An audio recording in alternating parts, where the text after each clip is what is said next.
Of course, his father is Dyumatsena. Satyavan's father is Dyumatsena. In a divine communion, he had grown a foster child. Therefore, he is a foster child. He is not really the child of those parents, you see, of Dyumatsena and and Shaibya, you see. Here to the centuries, all the lonely wise. That is the wisdom is acquired. Centuries to the lonely wise. A brother of the sunshine and the sky. A wanderer communing with depth and mass. So the oneness with nature, the identity with nature, that he has already acquired, and it is nature which is giving him all the knowledge here.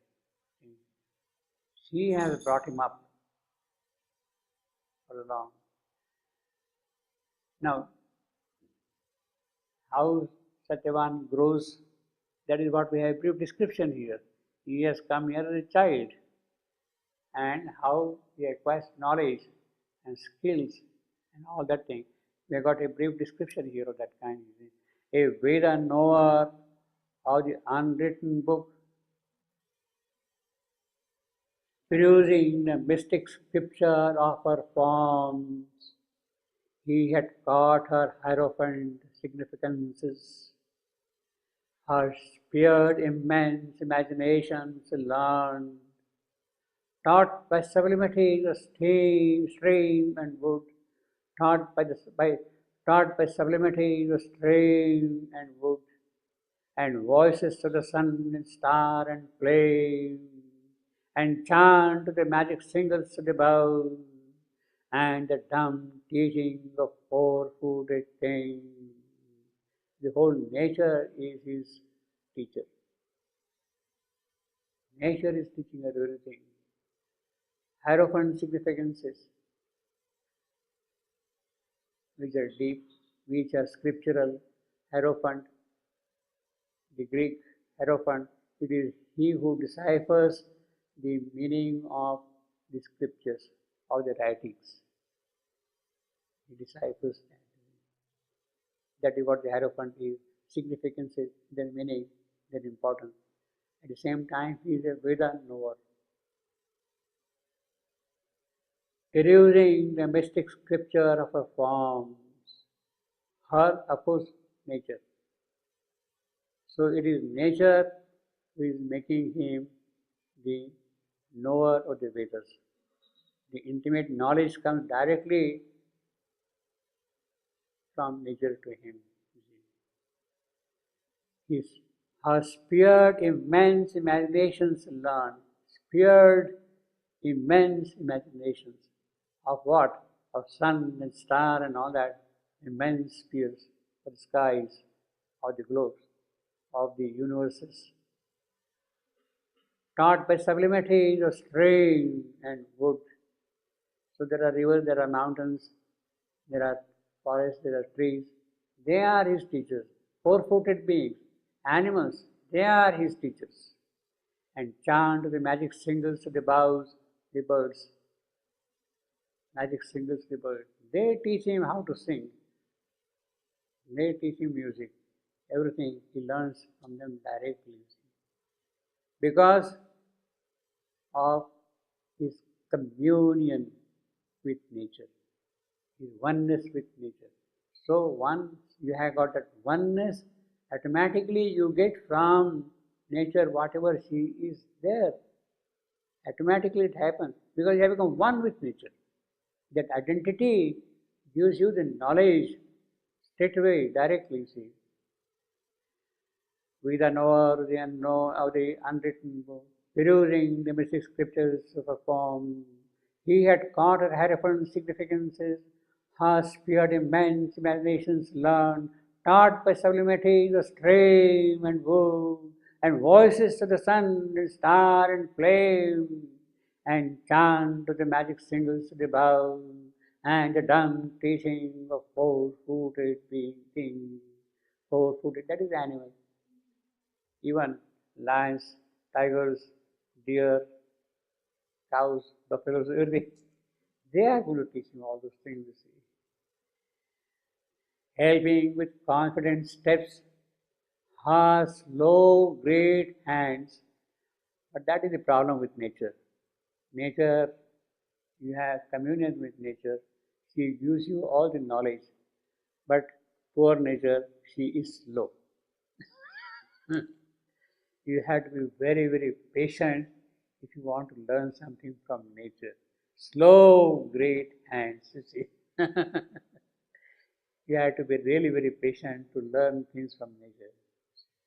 Helping with confidence, but of course, the steps are confident, certain. He'll lean to her influence like a flower to rain. See what a simple simile. The way the flower leans to the rain, it is in that way he is leaning to nature. He is a flower and she is the rain. And like the flower and tree and natural growth, widened with the touches of her shaping ours. It is not her shaping ours, it is he who is being shaped by her, hour by hour, minute by minute, how he is growing, you see. The mastery free natures have was his, obviously, and the ascent to joy and spacious calm, that is what he has already acquired, joy and calm from nature, directly. One with a single spirit inhabiting all. That is oneness of the self. The self is everywhere, in the beasts, in the animals, in the birds, in the rivers, in the mountains, in the trees, in men. Everywhere it is one spirit which is pervading. It is that oneness of the spirit which he has already experienced. One with a single spirit inhabiting all. He laid experience at the Godhead's feet. So whatever she has got, he is offering to the Godhead there. His mind was open to her infinite mind. That is required. If you are not open, then what can she do? He had that capacity to open himself to what she is offering to you. His acts were rhythmic with a primal force. That is the oneness again. His movements, they are in consonance, rhythmic, harmonious with nature. He has subdued his mortal thought to her. So no more of it. So there is no question of mortal. She is immortal. He is mortal. But he has identified himself so much with her that his mortality is not there anymore now with him. That day he had turned from his accustomed path for one who, knowing every moment's load, can move in all our studied or careless steps, and let the spell of destiny on his feet and drawn him to the forest flowering world. Now that is the act of adverse fate. The wisdom of adverse fate has brought him here. For one who knowing every moment's load, that fate, she knows everything. And it is she who has brought him here. Can move in all our studied or careless. Satyavan does not know that something is going to happen to him today. In a regular routine manner, he goes in the morning for his work, and it appears to be one of those usual mornings for him. But that day, instead of going like this, he goes like this. Some spell is put on his feet, and he has taken this particular path. You see, the fate is working that way. That day, he had turned from his accustomed path, no more this road, but this way now. Today, let me try this one. Or one who, knowing every moment's load, can move in all our studied or careless step, had let the spell of destiny on his feet and drawn him to the forest flowering world. At first, her glance, well, this is from Savitri onward. So up to here we have got Satyavans coming. Now, we have already here certain qualities of Satyavan being described. Satyavan is not physically present in front of us, but what that figure is, what is being described here by the poet. Poet is seeing him. Poet is seeing him. He is not describing him after seeing him, so to say, by us, you see. Perhaps then the description is not required. Perhaps we'll be able to figure out all these things. Perhaps we are stupid enough not to figure it out, therefore he's telling us all those things, you see. The poet is saying all. See, therefore he's preparing us. Look, this is what he is going to be. Now he is going to be is what indicates to us that this is the Satyavan somewhere else. And it is that Satyavan now who is going to come and descend in front of us in this forest here. Geographically, he is up there, but soon he will come and be in front of you. So the poet is now simultaneously putting both the Satyavans here in front of us. The description is the description of the transcendental Satyavan, and it is who is going to sort of materialize in front of us and be his flesh and bones in a physical body in front of us. That is what is going to happen here. But the description belongs to something else. Now, let us make a little comparison. This description of Satyavan is of a different kind of Satyavan, which we will see described in other places in Savitri. The description of Satyavan in other places, we briefly compare. This is one description. Now the other descriptions of Satyavan are, I have made a little list of Satyavan. Well, we have here 102.9. Satyavan is a weapon of the living light. Weapon of the living light. He is the spear of God.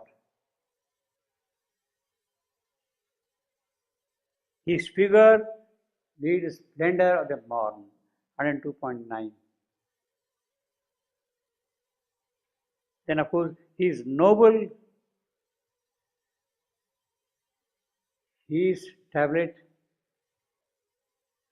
on it is written the wisdom of the gods, freedom, joy of life. These are the qualities of Satyavan we are seeing here. His look, the daybreak of the gods. His head, the rishis. His body, the lovers and the kings. This is the kind of Satyavan we have here in front of us. Then,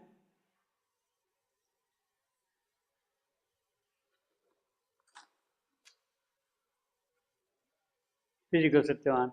We have another description of Satyavan. Let us go to 106.133. Now, this pertains to the description of Satyavan as seen by Narad. How does Narad see Satyavan? Narad sees Satyavan from his home in paradise. He already knows who Satyavan is. In fact, it is in a specific context. He is going to visit Ashwapati. And in the course of their conversation, their rendezvous, then he is asked to describe how is this boy. Savitri has met Satyavan, she has fallen in love with him, etc., etc. But the parents are concerned about the future of their daughter naturally, and therefore here is a wise man, Narad is there, and therefore they ask him, please tell us your opinion about this boy, how is he? He has already seen Satyavan from above. He knows everything. And therefore we have got a description of Satyavan as presented by Narad.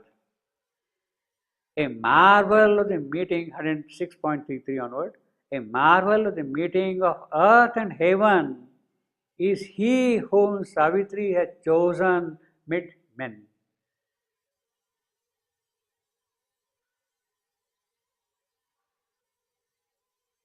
(106.133). Marvel of meeting earth and heaven. That is Satyavan already. His figure is the front of nature's march. This is what we also say, daybreak of the gods. Already here. His figure is the front of nature's march. He is the avant-garde, right in the front of the evolutionary march. His single being excels the words of time. What a compliment! See, he is very glowing. A sapphire cutting from the sleep of heaven. So he is a chip taken from the stone of heaven, sapphire. Sleep of heaven, sleep. That is important word. Narada is using, sleep is not sleep. Sleep has a spiritual connotation of sushupti, what is called in Sanskrit sushupti. Sushupti means prajna, consciousness, the consciousness of knowledge. Prajna, knowledge, apprehending knowledge, supermind. So he is a cutting of that sapphire cutting. He has been brought a little stone and is kept here. Sapphire cutting from heaven. A sapphire cutting from the sleep of heaven, from the prajna consciousness, from the supramental consciousness of heaven. It is that chip which has come down here. Delightful is the soul of Satyavan, a ray of the rapturous infinite, a silence waking to a hymn of joy. All these things was until now silent, unexpressed, quiet, which has not found creative expression here. It is that now which is going to find a hymn of joy in the expression. That is why he has come here. A divinity and kingliness gird his brow. We have already seen what the brow is. Here you have got the rishis and kings, but here divinity and kingliness gird his brow. His eyes keep a memory from a world of bliss.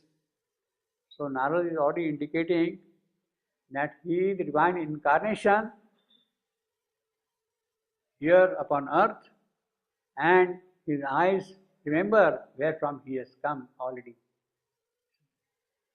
His eyes keep a memory from a world of bliss, from Anandamaya, world of bliss, Anandamaya Loka. He has come here. And his eyes, even in the physical form, still keep that glow here. As brilliant as a lowly moon in heaven, gentle is the sweet bud that spring desires, pure like a stream that is a silent bang. He takes with bright surprise spirit and sense. The sensuous life, the worldly life and spirit, he takes them with equal joy straightway. A living knot of golden paradise, a blue immense, he leans to the longing world. Time's joy borrowed out of eternity. So although he has stepped in time, but his joy comes from eternity. It lives here in him. A star of splendor or a rose of bliss. In him, soul and nature, equal presences, balance and fuse in a wide harmony. So that is the description of Satyavan as presented by heavenly sage Narad. This is Satyavan, you see. and it's a very glowing description. Now you can see the difference between these two. One description, what we have seen just now, of a transcendental nature. This is a paradisal description of Satyavan.